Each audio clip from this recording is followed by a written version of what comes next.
جی معزز سامعین کرام السلام علیکم۔ آج اردو کے ایک مشہور ڈرامہ نگار حبیب تنویر کے ڈرامے کی خصوصیات کا مختصر سا احوال آپ کے سامنے رکھنے کی کوشش کرتے ہیں۔ ویڈیو کو لائک کر دیں اور چینل کو سبسکرائب کر دیں۔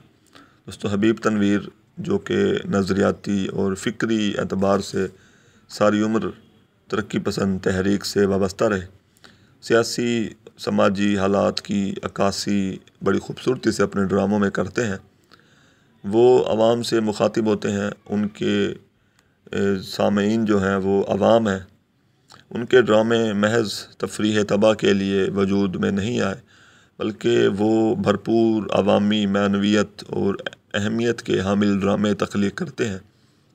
حبیب تنویر کے ڈراموں کی انفرادیت یہ ہے کہ وہ ڈرامہ لکھنے سے زیادہ اسے اسٹیج پر کھیلنے کو زیادہ اہمیت دیتے ہیں، زور دیتے ہیں۔ حبیب تنویر کی انفرادیت یہ ہے کہ وہ ڈرامہ پہلے کھیلتے ہیں اور اس کا اسکرپٹ جو ہے وہ بعد میں تیار کرتے ہیں۔ ان کے مشہور ترین ڈراموں میں آگرہ بازار، مٹی کی گاڑی اور سڑک جو ہے وہ قابل ذکر ہیں۔ اس کے علاوہ پونگا پنڈت، بہادر کلارن اور سون ساگر، یہ سب ڈرامے جو تھے وہ ڈرامے تھے جن کو سٹیج پہ پہلے پیش کیا گیا اور پھر منظم طریقے سے بعد میں ان کو ڈراموں کے قالب میں ڈھالنے کی کوشش کی گئی۔ چرن داس چور ان کا منفرد ڈرامہ ہے جس میں انتظامی نااہلی، بدعنوانی، سماجی جبر و ظلم کو پیش کیا گیا۔ یہ ڈرامہ سماجی، مذہبی، سیاسی متضاد کیفیات کو ظاہر کرتا ہے۔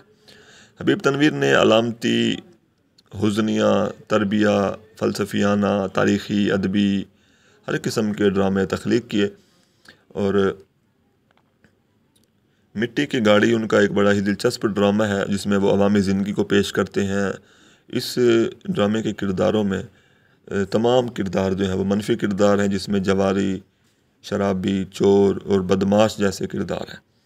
آگرہ بازار جو ہے وہ اردو کا ایک یادگار ڈرامہ تو ہے ہی، یہ حبیب تنویر کی پہچان جو ہے ڈرامہ جس کو کہا جاتا ہے وہ یہی آگرہ بازار ہے، جو کہ ایک منفرد ڈرامہ ہے اور اسٹیج کے حوالے سے یہ بڑا اہم ڈرامہ ہے۔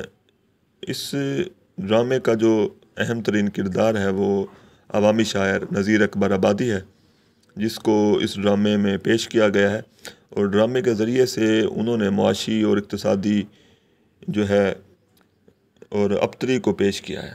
معاشی اقتصادی ابتری کو انہوں نے پیش کیا ہے۔